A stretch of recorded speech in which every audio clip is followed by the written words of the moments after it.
Howdy,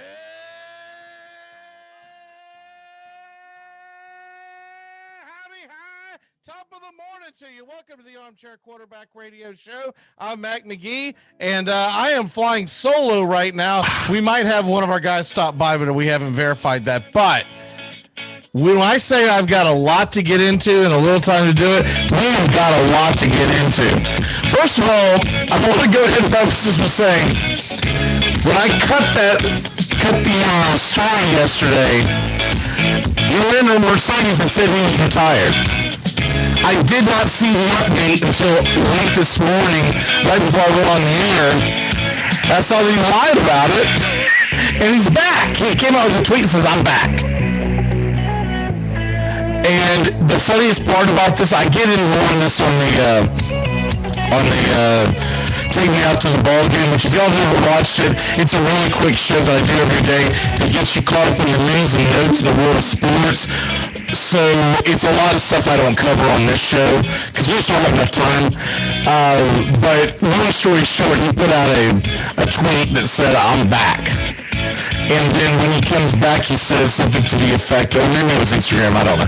But he comes back and says, "I'll never quit." No, that's not true. You didn't quit, you jackass. You quit 2 days ago, and you just came back because you realized how stupid it was. But anyways, we'll move on from that. All right, number one with the bullet today. Let's go ahead and start this off on the Armchair Quarterbacks Radio Show. First of all, I just want to get into the fact that I don't know if a lot of people pay attention to this, but this is the last week that we don't have football. Next week, the training camp's open. The week after that, so what is it? 2 weeks from yesterday. 2 weeks from yesterday, we are going to get our first preseason football game, the Hall of Fame game. And then, of course, the rest of the preseason will be rolling. So, for all intents and purposes, today, I believe, ends what I call the first half of the sports year. The second half of the sports year begins next week because you're going to get the NFL training camps opening up. There's always news popping out on that. You know that. We're going to be all over. But you know there's always an injury, a trade, a pickup, et cetera, et cetera. If you missed it yesterday, the Steelers linebacker retired after 8 seasons. That's going to put them in a hell of a damn mess because they're already fit at that position. And then, of course, they've got the offensive line issues that we've documented on the fantasy shows. Najee Harris is going to be asked to tote the note, but how much room he's going to have to run is a different story.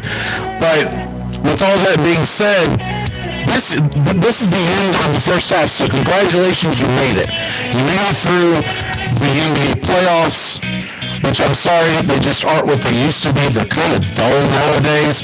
I enjoyed it to a degree, and I did watch a lot of it, but the entire time I watched, I was like, it isn't the same. It just isn't. You don't get the defense you used to get. You just get the hard fouls. It used to be really fun to watch NBA basketball. I'm not putting this all on LeBron and the wokeism and whatnot. I'm talking about the product that's on the actual court. It's just not as fun anymore. And so we're glad we get out of that. We got through the hockey season. They're still playing hockey. But let's be honest, there's only a small percentage of you out there who are diehard hockey fans. Majority of people watch the playoffs, and that's about it. That's about where I'm at. I'll watch a regular season game every once in a while, but it's got to be a team that I'm really into, and it's got to be a showdown that I'm looking forward to. Things don't happen much in hockey, and we've talked about this ad nauseum, so I won't go into it again, but basketball, NHL seasons are too long, so no one cares about the regular season. We never will. We never will care about the regular season. But past that, we've gotten past the first half of the sports year. It's been a pretty good sports year. Good hockey playoffs, good basketball playoffs for what they're worth, and then, the College World Series ran on and done because they had the fake championship where they eliminated North Carolina State for no apparent reason. That sucked, but the softball was pretty good. We had some pretty good soccer. we're getting into the Olympics, and that's another reason why I'm bringing this up. The Olympics officially start today. Right now, the opening ceremonies are going on. They're brutal. They're absolutely brutal. I had it on a random extra device all morning because I was really curious to see what. I always do this as I'm preparing for the show. I'm looking at the news of the day, and I'm also seeing what's going on. And what's going on right now is that the opening ceremonies are terrible. And I get they're in a tough spot because they're flipping out because they have COVID cases that are rising. You look at the numbers, they're not as bad as it's being reported. ESPN has been leaning on this for 3 or 4 days because they desperately want they want the Olympics to get shut down. Are you kidding me? It's disingenuous as hell what they're doing at ESPN, but they're begging for it to get shut down because they know that if it goes off without a hitch and there's not any kind of controversy, like someone, kneeling or turning their back on the flag and all that junk that the women's soccer team did the other day. By the way, they lost. Ha, ha, ha. We'll not be pulling for them. When it's all said and done, most people are going to watch the Olympics because you get it once every 4 years. This time it's been 5 years since we've seen it. And they're just different sports you get to watch, and it's neat. And I for one, will watch it. I'm not going to watch any of the flag ceremonies if they turn into some political junk for any country. Because the IOC is absolutely stating you're not allowed to do this.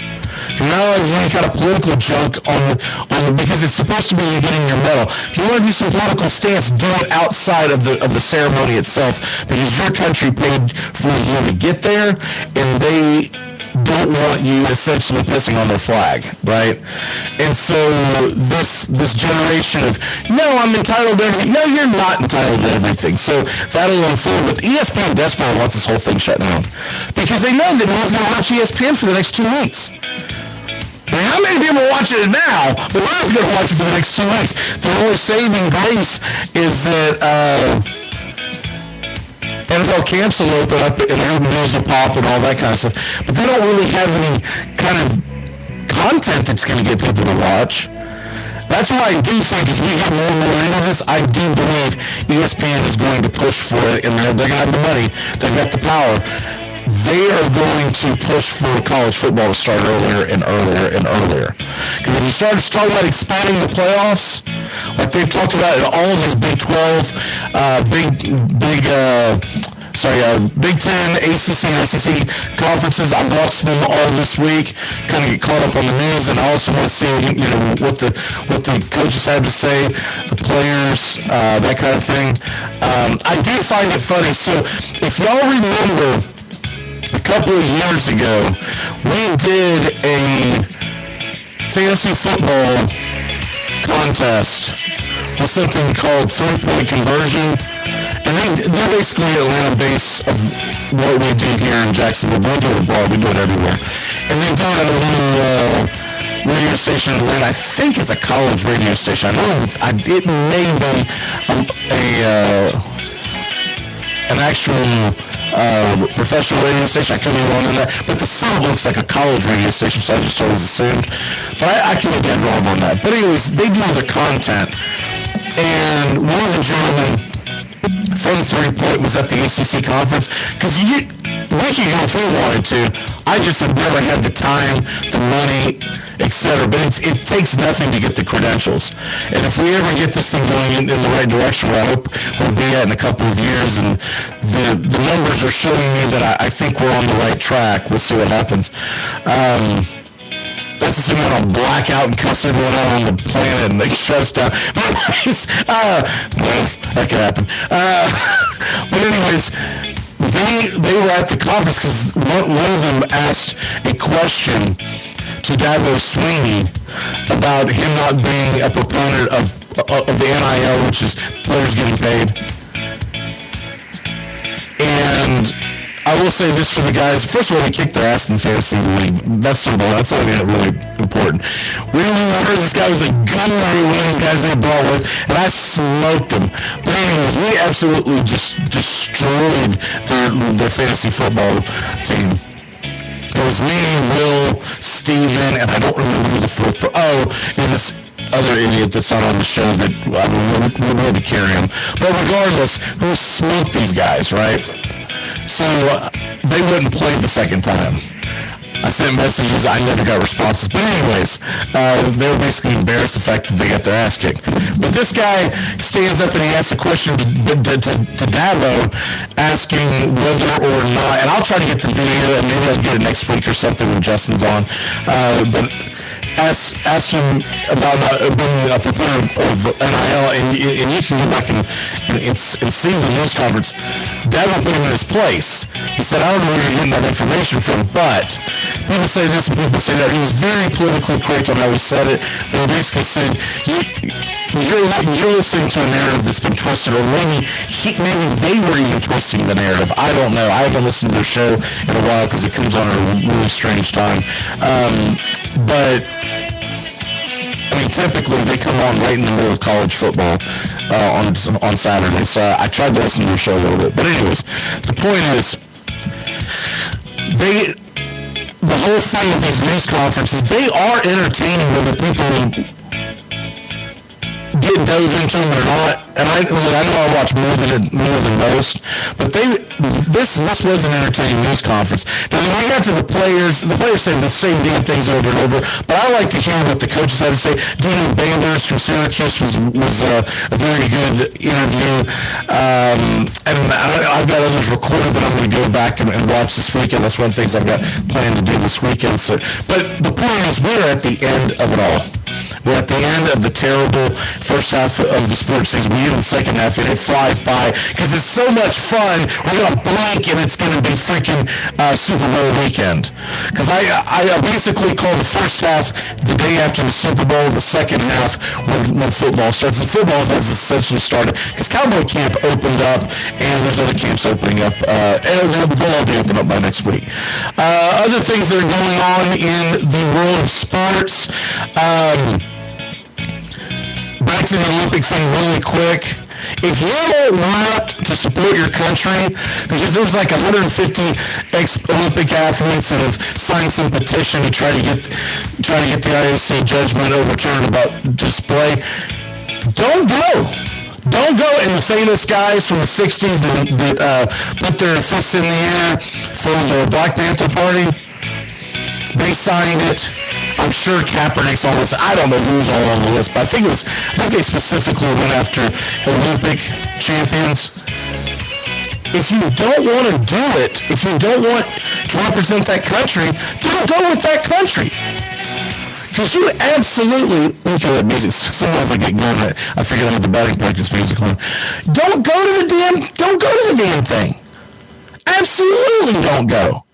Or go represent another country. But if you're that against, look, I'm going to put it this way to every American athlete. If you're this against America and what it stands for and what the flag stands for, go elsewhere. We don't stop you from moving anywhere. Right? We don't. So go elsewhere and find out what it's like on the other side. You think the grass is always greener, people always do. Go elsewhere, and we'll find out what's what. Just go elsewhere. I don't care where you go. You're going to be begging to come back. But when you go and you become a citizen, don't be a dual citizen. Renounce your U.S. citizenship. Go wherever the hell you think it's better, and don't come back. Because we are a country that has been through a lot, that has done a lot in a very small period of time, and everyone has their faults. But pound for pound, as they always say in sports, pound for pound, the United States is the greatest country on earth, and I will refuse to believe anything else. I'm not saying there aren't other countries that are good, but there's none better. The system we have in place, you may be against capitalism, but look what it's brought us. And there's always some dope in the room that, is against capitalism. But without capitalism, you wouldn't have what you have. And so that's my stance. I won't go on a long thing, but I just want to get that in there. We talked about the NFL with the Steelers injury. Moving past that, you see this thing with DeAndre Hopkins.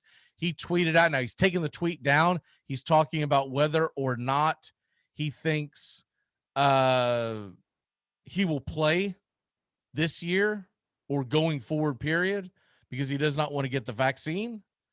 And the NFL is not forcing him to get the vaccine. But what they've come out and said is that if you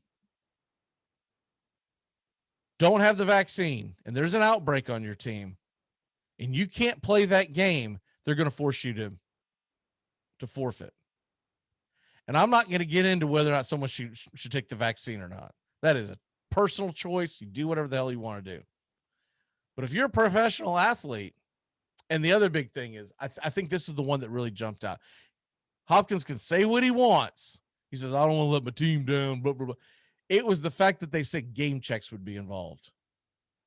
And when a player starts seeing his money taken away from him, then all of a sudden they're going to think twice about not doing what everyone else is doing to try to keep it a safe environment. And so that's what you have Hopkins at right now. I think he'll play. I think it's much to do about nothing. I think it was I'm hot, I'm heated, I'm going to go out and I'm going to say something on Twitter and I'm going to take it down. It's the same kind of thing. It's not to the same embarrassing level that Mercedes did, but it's very close. And so with all that being said, I just don't think that I don't think anything's going to come of this. He's got too much money on the table. And if he's smart with his money, he's done a great job with his money, he probably can't afford to retire. But if you can't and you're not sure, I'm going to put it to you this way, DeAndre, there's no job on earth that you're going to make as much money at doing what you're doing now. That's just the cold, hard facts. And the NFL, it's a business, and they look at it as this. We are not going to take a week 4 game and cram it in at the end and delay our playoffs, et cetera, because it's a television show and the show must go on. And we don't want any of this junk we had to go through last year. We were forced to go through last year. Now there's a way to not go through it. And if you don't want to take it, that's fine. But these are the consequences. And so that's what you have going on there. And then real quick before we get into the football, you see ESPN is at it again. First of all, they've been I talk about how they're leaning into the COVID story in Japan. They want it shut down because they don't want everyone watching NBC. They want everyone watching Disney. ESPN, ABC, right? So they're always disingenuous. That's why I can't trust them as far as I can throw them. NBC has got to be irate that people are even asking this question because, look, they're putting a lot of money into this, et cetera, et cetera. People, the viewership actually ought to be up a little bit because you don't have any fans in the stands. So everyone in Japan is going to have to watch it, can't go to it. But all in all, give it a rest, ESPN. I mean, give it a rest, bro. Do what you know. The only things that you know is the NBA, which the draft is coming up next week. That's the other thing in the second part of the sports world or the sports year. MLB trade deadlines next week. The 1 or 2 baseball guys you still have, work them to death the next 7 or 8 days. And do that. Because there's a lot of Americans that won't watch the Olympics because not because of the protesting, because they're not into the awkward and weird sports. Or the off-brand sports, I guess I should call them awkward. But I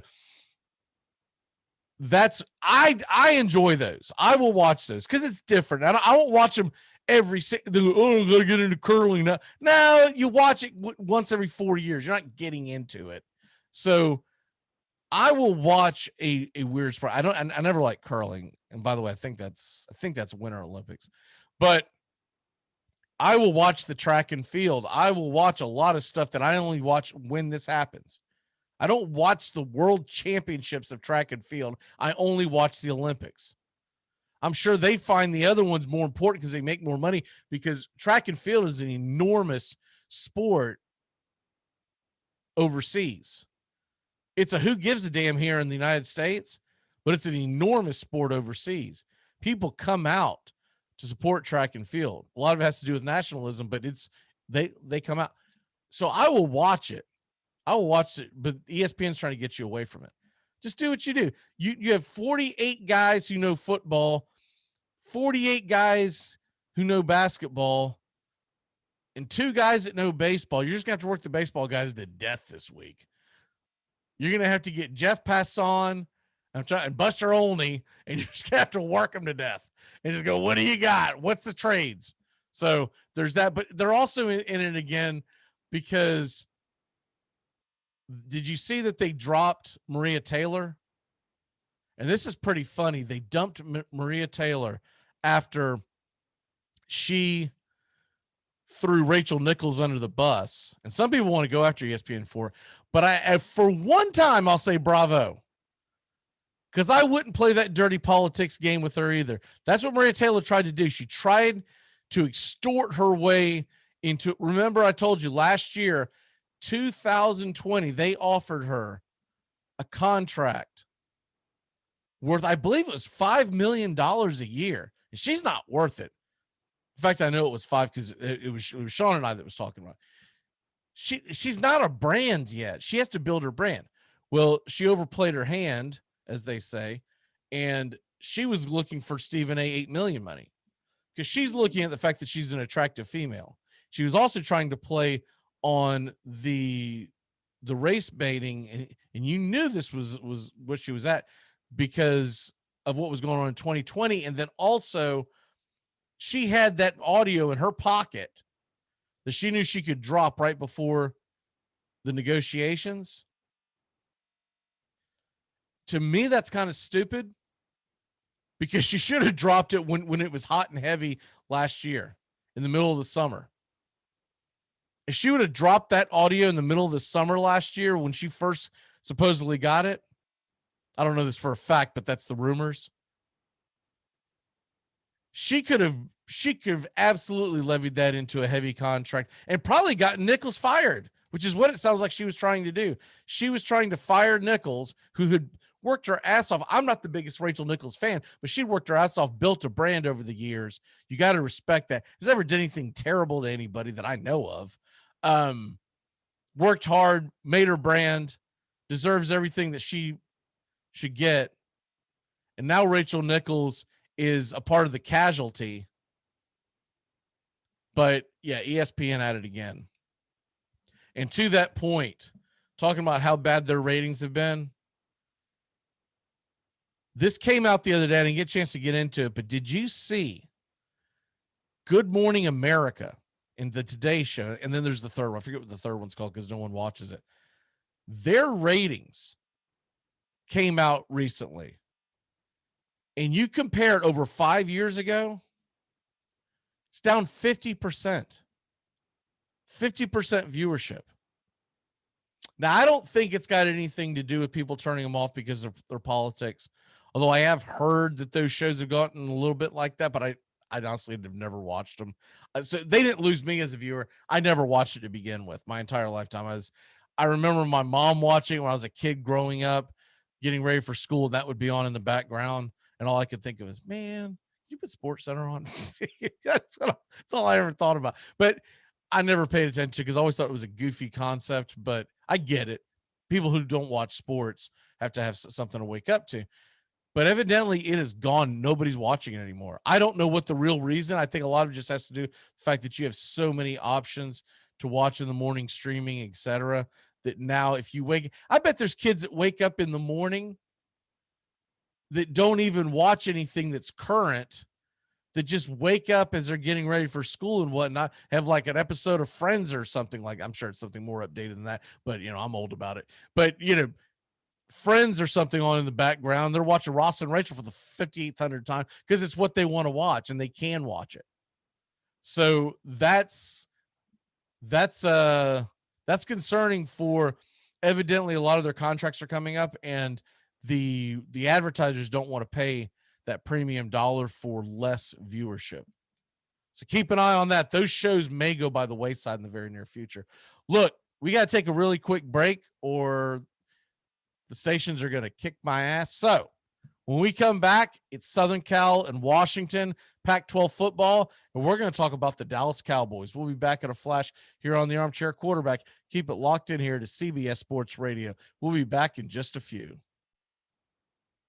Your life is so dumb. 6th round. TJ Hoshimazode. Yes. Lock it up. Who? What? TJ, how's the vanilla? All right. TJ, who's your mama? You mean TJ Hushmanzada from the Bengals? Put him on the board. Hoshimazole. Got it. Championship. Make sure to join the Armchair Quarterbacks right here. We'll answer all your questions, pickups, trades, you name it. You want to win your league? Then listen to the Armchair Quarterbacks. Fantasy football time. This is Jim Rome. Join me in the jungle for your phone calls and the biggest names in sports. Stop by weekdays, noon until 3 Eastern, 9 to noon Pacific. Enjoy sun-drenched days, epic stays, and plenty of room to roam in Greater Fort Lauderdale. Our hotels, attractions, and restaurants have taken the Visit Lauderdale's Safe and Clean pledge so you can relax and explore with confidence. When you're ready for that well-deserved staycation, our 23 miles of golden beaches await. Find wide-open spaces to hike, bike, kayak, and paddleboard. Visit your favorite attractions, then dine out in style in socially distanced dining rooms or al fresco on waterfront patios. Learn more at sunny.org. Hi, this is Britney Spears. What up, this Jay-Z. This is Jennifer Lopez. Armchair.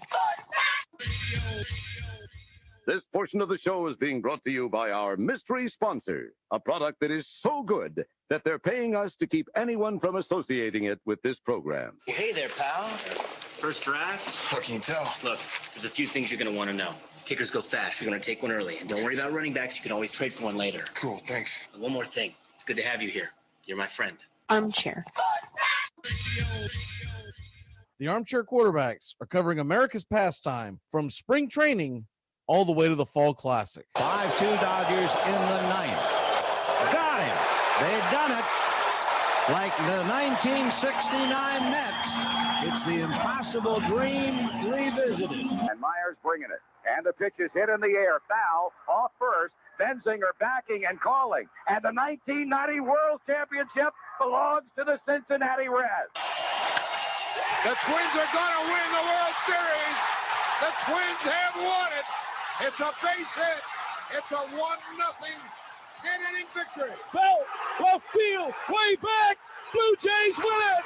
The Blue Jays are World Series champions as Joe Carter hits a 3-run home run in the 9th inning, and the Blue Jays have repeated as World Series champions. Touch them all, Joe. You'll never hit a bigger home run in your life.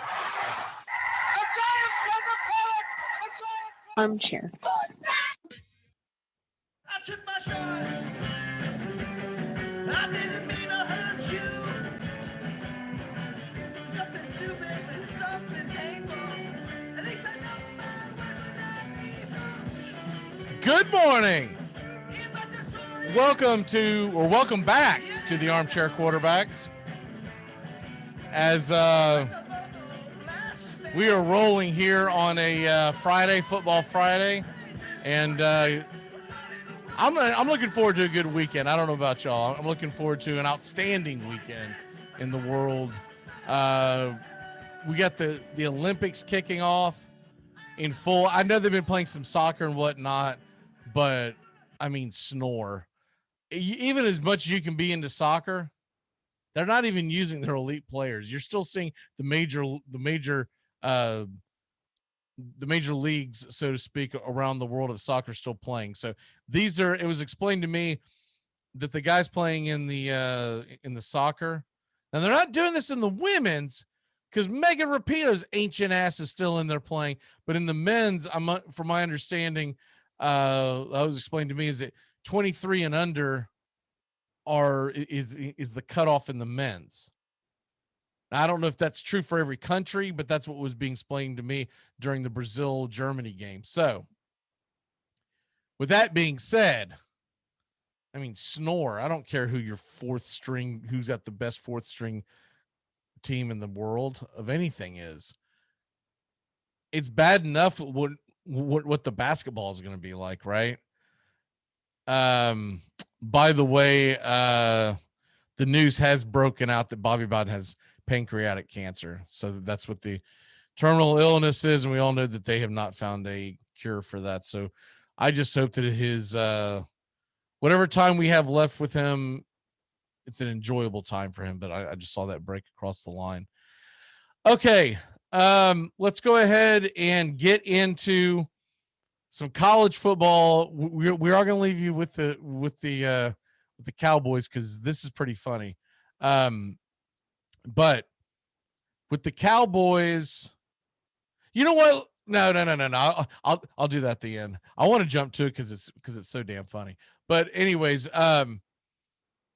we'll start off with Southern Cal and Washington. I'm going to do Washington first because basically they're in my notes first. That's the reason. I ain't got no other reason for that. Anyways, the Washington Huskies. So I got to reading on them last night and did not realize how good they may be.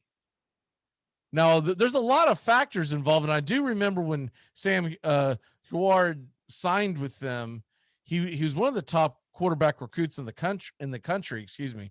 I believe he was he's a 5-star recruit, and he's coming in as a guy that can definitely battle for the quarterback position. Dylan Morris was the starter last year. Now, last year, between the Pac-12's terrible job of dealing with their season, and I think they must have got a couple of games shut down. I don't really remember it. I didn't get locked into Washington Husky football, especially since it didn't start till like December. It felt like they only played 4 games. They went 3-1, but Dylan Morris was the quarterback. And, the thing about him is he's one of these guys that guts out wins, right? But this Sam Huard, he is, by the way, the son of Damon Huard and the nephew of Brock Huard. I'm sure everyone remembers Brock. So he's got both those guys, by the way, played for Washington. So he's got the what do they call them when they're in a frat? A legacy. He's a legacy. So all the fans want to see him. Plus, he's a 5-star. He's not like just barely they didn't give him a sympathy scholarship. This guy's a Washington Husky. I think it's going to be really hard for Dylan Morris to keep the job, but we'll see what happens. This first year, sometimes freshmen take a while to develop, but this team, they're bringing back 7 guys on defense.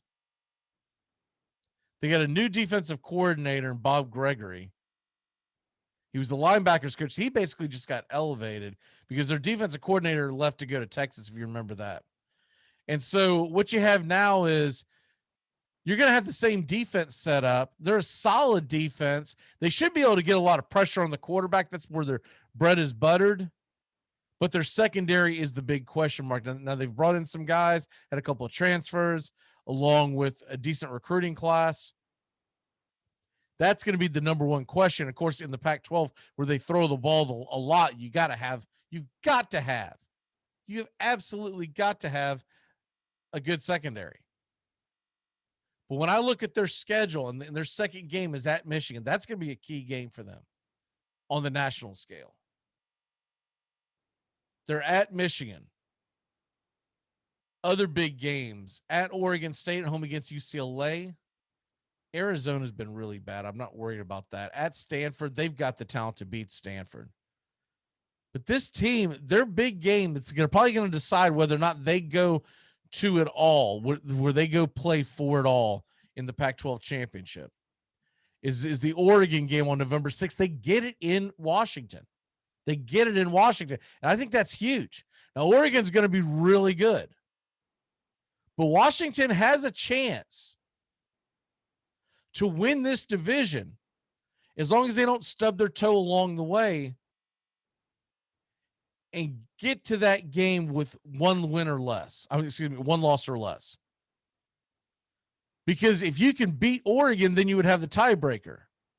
The Arizona State game the next week could be the stumbling block, because I could definitely see a situation where they go into that game with one loss, because it's a pretty basic schedule. They don't have a lot of stumbling blocks until they get to November. They beat Oregon. Let's say they upset Oregon. The next week they have to play at home, but they're playing Arizona State. That's one of the best teams in the Pac-12 as well this year. And then they go to Colorado. That 3-game stretch.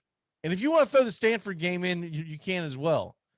At Stanford, at home against Oregon, at home against Arizona State, and at Colorado. And then they finish it all off 5 days or 6 days later, home against Washington State. Their entire season is going to be decided from right around October 30th on. Now, from the national scale, that Michigan game's huge. It's absolutely enormous.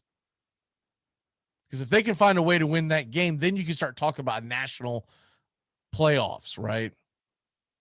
But if you drop that game, it makes it really difficult. You'd have to run the table, win the Pac-12 championship, et cetera, et cetera. I've got Washington finishing second in the North behind Oregon. But I could definitely see a path where they could upset Oregon because the game is at home and upset them on the scale of the entire season, which would be enormous. If Washington can upset Oregon, holy cow, because Oregon's got a loaded team. We talked about them recently. I believe it was Sean and I, and they have got a loaded team. Oregon is they're not just Pac-12 championship game or bust. They are Pac-12 title and hoping to get into the 14 playoff or bust. Oregon brings them all back, and they had a pretty good team to begin with. Moving on to Southern Cal. Now, this team, when you talk about loaded, this team is loaded. And Kadon Slovis might be the best quarterback prospect in all of college football. So if you haven't watched a lot of Southern Cal games, I get it. Most of y'all that watch our show live on the Eastern time or Central time, east of the Mississippi, essentially. So I get it why you wouldn't watch a lot of Pac-12 games. Kadon Slovis is the real deal. He's a very good quarterback. He's a junior this year. Everyone expects him to go pro. And they should be they only played, what did they play last year? 6 total games, including the Pac-12 championship. Because remember, that was the big thing with them. They were 5-0, and should they be allowed to go to the Pac-12 championship when you only played 5 freaking games? But they lost to Oregon, and I think we're going to get a rematch. I think we're going to get a all-out rematch, and they don't have a stumbling block except at Notre Dame October 23rd out of conference. This is their schedule. San Jose State and Stanford. At Washington State, Oregon State. At Colorado, home against Utah. At Notre Dame, at home against Arizona. At Arizona State. At Cal, and then they finish it off at home against UCLA and home against BYU. Now, BYU might be hitting on all cylinders by the time we get to that final weekend. We'll see. But right now, you got to look at BYU's in a rebuild because they lost Zach Wilson. The stumbling, you're always got to be concerned about the UCLA game because, hey, it's a rivalry. And I've seen that game for so many years. It's one of the few Pac-12 games I really get locked into, mainly because the time of year that it happens, there's usually really bad football games everywhere else because they've moved it up to the second to last game of the season. So it no longer goes up against like the Iron Bowl and whatnot. They're playing that game when like Alabama's playing, Georgia State, and the Gators are playing Grambling and all kinds of other junk that's going on. So usually UCLA and USC is a pretty good game. That game, all bets are off because it's a rivalry game, but we'll just assume that they're going to win because they're the better roster. Washington State may be tricky, but I see Notre Dame being one of their most difficult games mainly because it's in Notre Dame. If it was in Los Angeles, I wouldn't give Notre Dame as much of a chance of winning that game, especially because it's in the middle of the year.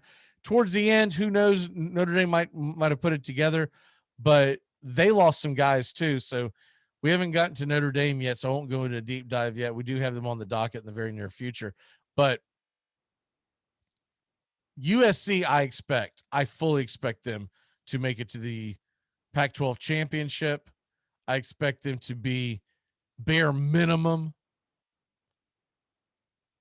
They're being projected over here, and I guess it's because they most likely have Arizona State in this.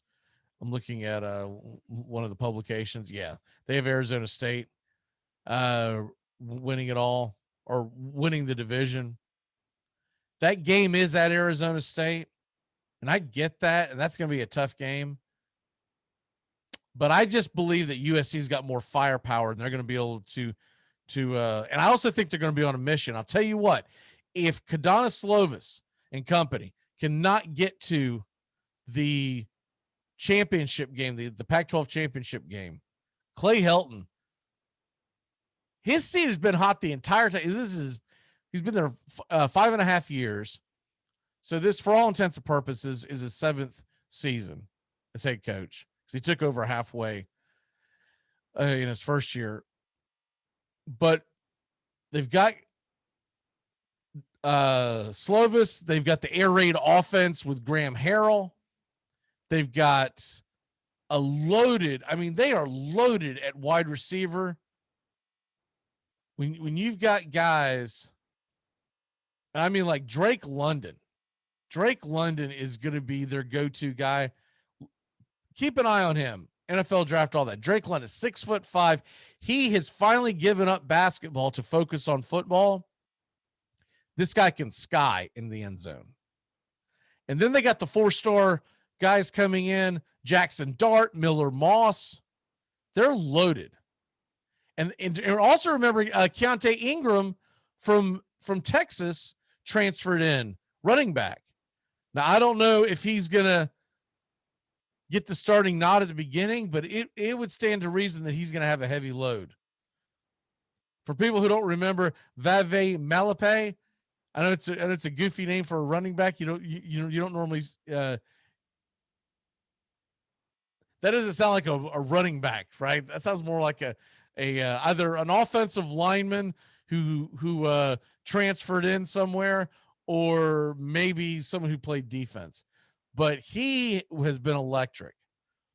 Bruce McCoy, the 5-star recruit from a couple of years ago. They are going to be loaded at the skill position. I think USC is going to find their way into the Pac-12 championship. If they don't, Clay Helton's going to be gone. And, are they going to be mad in Los Angeles? Because I think they probably could have had Urban Meyer. Now, Urban Meyer might have faked a heart attack by the time we get to that, and he might head to Los Angeles by next year.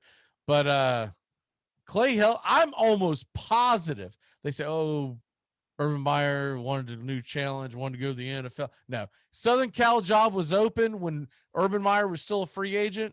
Urban Meyer would have went there. He would have wanted to prove that he can go out and win in Los Angeles. He would have loved the LA light, the limelight. You kidding me?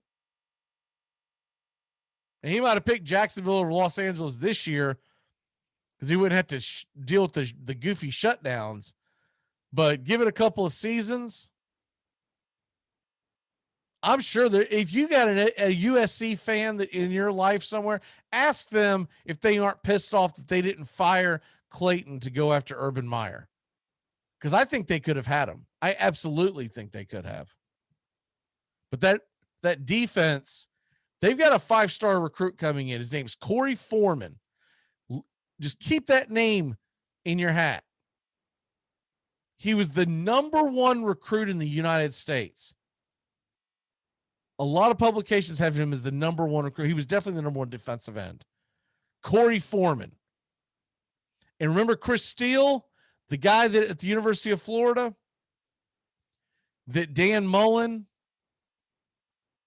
wouldn't get him out of the room bunking with the guy that was accused of 4 rapes in the same summer, and he wouldn't let him move out. He goes, "Oh, we'll deal with it in the fall." And he transferred. He originally transferred to Oregon, and then he went to Southern. So anyways, he's back at Southern Cal. Chris Steele. Chris Steele is another name to keep an eye on. And then all Pac-12 Drake Jackson. The defense should be pretty good. I'm not saying they're going to be elite, but they should be good enough. And if you got the firepower with USC, I think USC is going to be a very, very good team this year. They'll sniff the playoffs. So there you have that. So I do have USC making it to the Pac-12 championship. All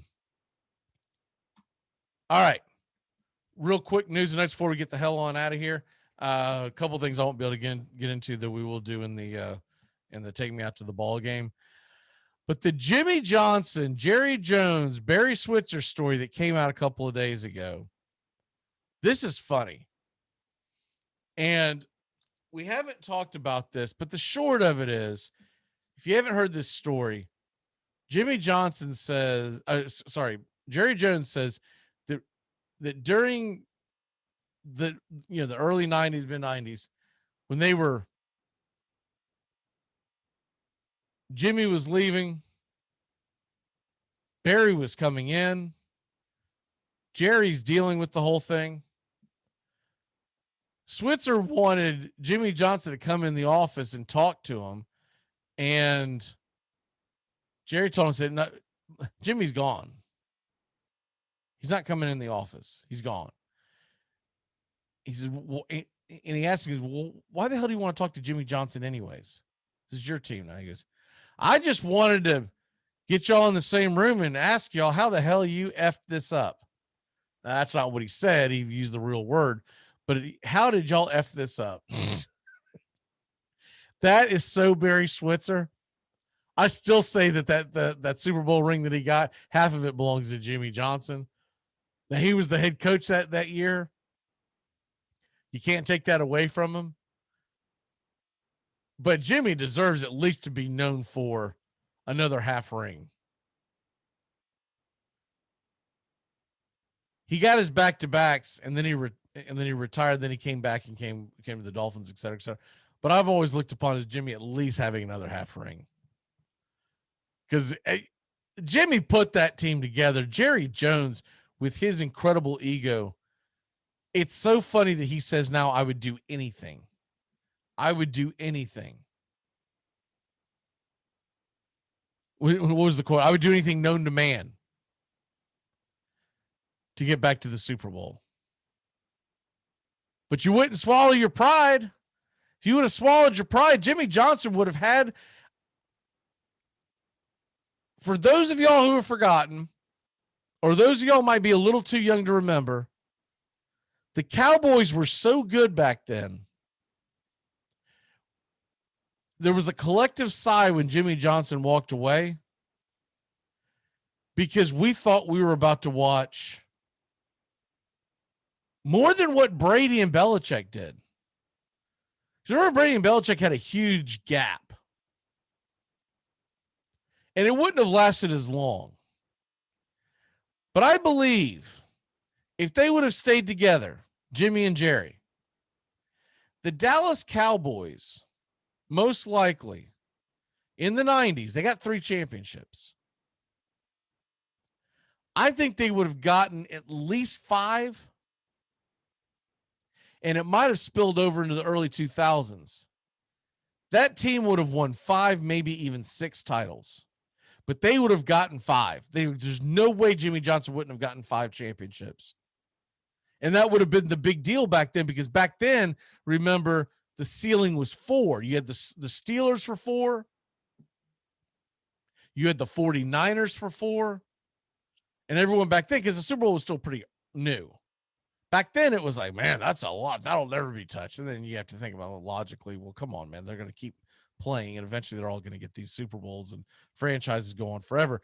But the Cowboys of the 90s, in their heyday with Jimmy Johnson,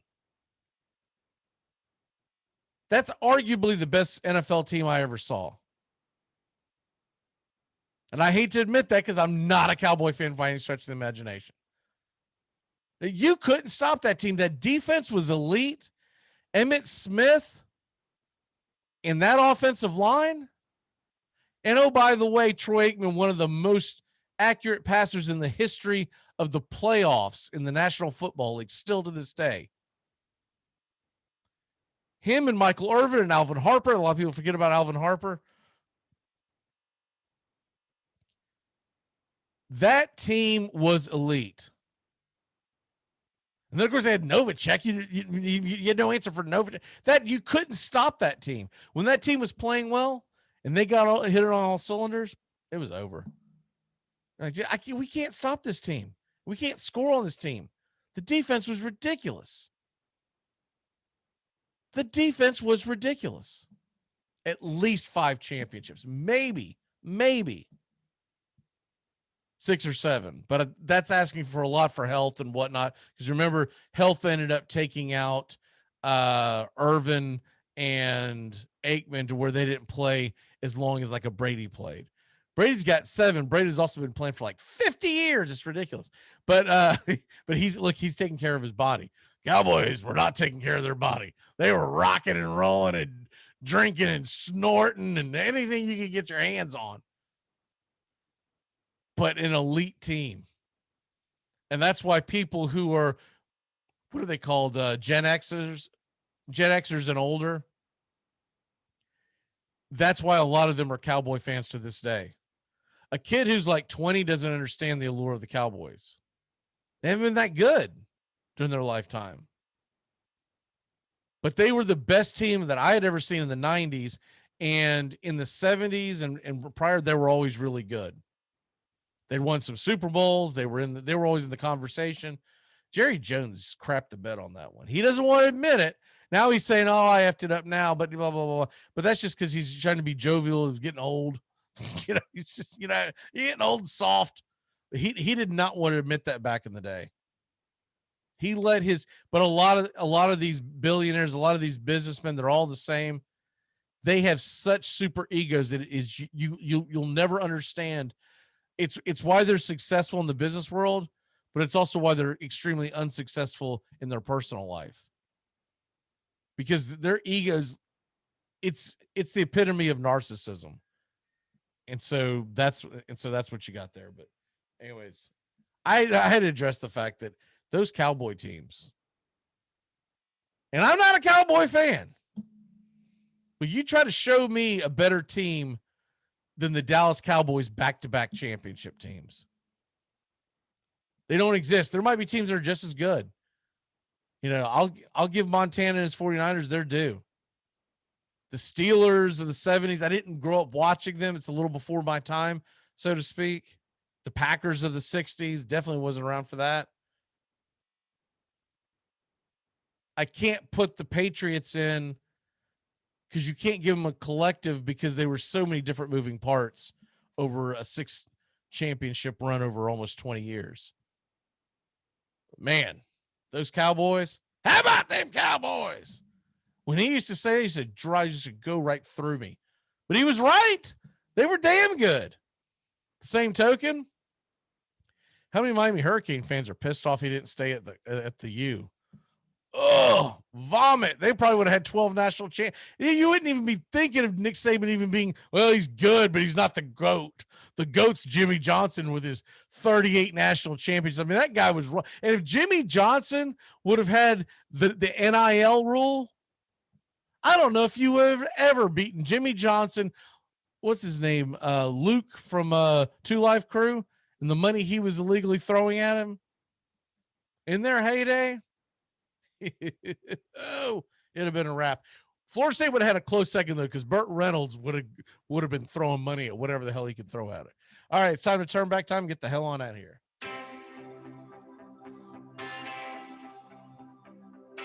We got a pretty good one for take me out to the ball game. It's pretty interesting, but anyways, we're gonna slide past that one. And on this date in 1925, Lou Gehrig hits his first of 23 Grand Slams. If you imagine having 23 Grand Slams, 23 Grand Slams.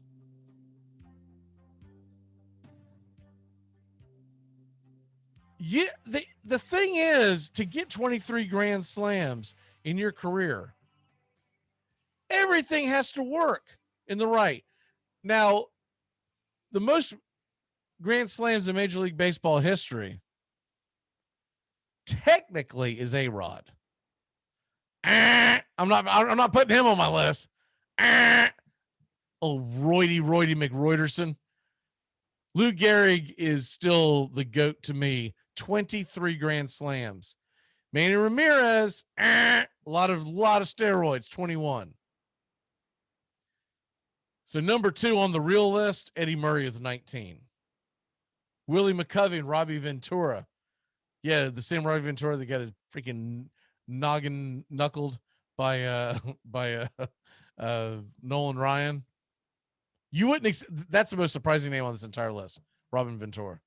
You could have given me 30 guesses. I would have never guessed him. And then, of course, Jimmy Fox, Carlos Lee, and Ted Williams at 17. But that is something. 23 Grand Slams. And in the era that he did it, makes it even more. It's insane. Birthdays. It's your birthday today. What does that mean? All right. Today, we'll go with the dead guy first, one of the greatest of all time. Pee Wee Reese was born on this date in 1918. 103 years ago. Wow. My mom's favorite baseball player of all time. She still kind of gets emotional if you bring him up. Mainly because he's the famous player that put his arm around Jackie Robinson, and they have statues of him and whatnot. Basically say, get off him. Leave him alone. He's my friend. And the fact that Pee Wee Reese was from Kentucky, from the South, that was a seminal moment that changed a lot of people's eyes in what was going on in the world. But you put that aside, this man, 10-time All-Star, 2-time World Series champion, stolen base leader 1952. His LA Dodger number is retired. Had a lifetime batting average. I think it's right at 269. 120 in home runs. It really is dumbfounding that Hall of Fame is not on his resume. It really is. Other guys that are birthdays today. We'll grab the live ones now. It's Gary Payton. He is 53 years old. We all seen the video where Jordan's laughing about whether or not, he was guarding him well. He could do this. Don't let Jordan fool you. Don't let Jordan fool you. Gary Payton was one of the best. There's a reason why they call him the Glove. He was the NBA Defensive Player of the Year in '96, which is the year that they're talking about. 9-time All NBA Defensive First Team. That's what he was realistically known for. Now, he could score. He averaged, 16 points a game? That's not bad. He could rebound. He averaged almost 7 assists a game. But the glove absolutely could and would put it on you. And a lot of people forget this. He won the championship. He does have a ring. 2006 with the Miami Heat. Also, I did 52 years old. I just want to throw this guy, Eldon Campbell, because I don't think a lot of people realistically remember him. Now he was a bench player for the Pistons championship teams in the early 2000s. But what I remember him for, this guy played a long time. What I remember him for, he was coming off the bench as a young pup. He was in the early stages of the early stage of his career towards the end of the Magic era, and was still on the team when Shaq and Kobe came around. So I don't believe he ever got an actual championship, because by the time he finished his career with the Lakers in 99, but he played with Magic and he played with Kobe and Shaq. And of course, James Worthy and, Kareem and all that. But the point is he played with all those great players, he did. Oh, wait, I'm sorry. I'm wrong. He was on that 2004 NBA champion team with the Pistons, but he wasn't a major cog in it. He was sitting at the end of the bench by that time. It's amazing that he never won a championship in a Lakers uniform, considering who he played with. All right, we got to get out of here. My walk-off for the day is check out the Olympics. You just might want to turn it off with during the flag ceremony. I know I'm not going to watch it. All right. Have a great rest of your weekend as the weekend kicks off. Monday, we'll be back with Justin Waller, and we're going to have some fun with college football. And make sure to take me out to the ball game today. Some things I didn't have a chance to get into. We're going to dive into that. And of course, we'll do Braves country here in a little bit as well. Have a great day. Thank you for watching the Armchair Quarterbacks, and we will see you next week. And of course, a reminder tomorrow, neighborhood play, 10 a.m. Eastern, Chicago Cubs baseball, Chicago White Sox baseball. Can't wait to get Christian's and Joey's take on Yerman Mercedes on whether or not I'm in, I'm out, I'm in, I'm out. And then of course we got the payoff pitch. We're going to do, I'm sorry, that show is at 11 a.m. Eastern. The 10 a.m. Eastern is the payoff pitch. Sean and I are going to go deep into fantasy football tomorrow. So we should have a lot of fun with that. We'll see you mañana, 10 a.m. Eastern and 11 a.m. Eastern respectively. Goodbye, sweetheart. Well, it's time to go. We're back tomorrow with another show. Well, unless we're fired, we'll talk to you then. Goodbye, sweetheart. Goodbye. Goodbye. Guys and gals, it's time to go. We'll see you on the next show. Same bat time, same bat channel. Thanks for listening to the Armchair Quarterbacks on these CBS Sports affiliates and catching the show on YouTube Live. We're here weekdays. Find Armchair Quarterbacks on YouTube Live today. Please subscribe and share and take us everywhere you go. The Armchair Quarterbacks, your first choice for Southern sports talk, live from the First Coast. Gonna get another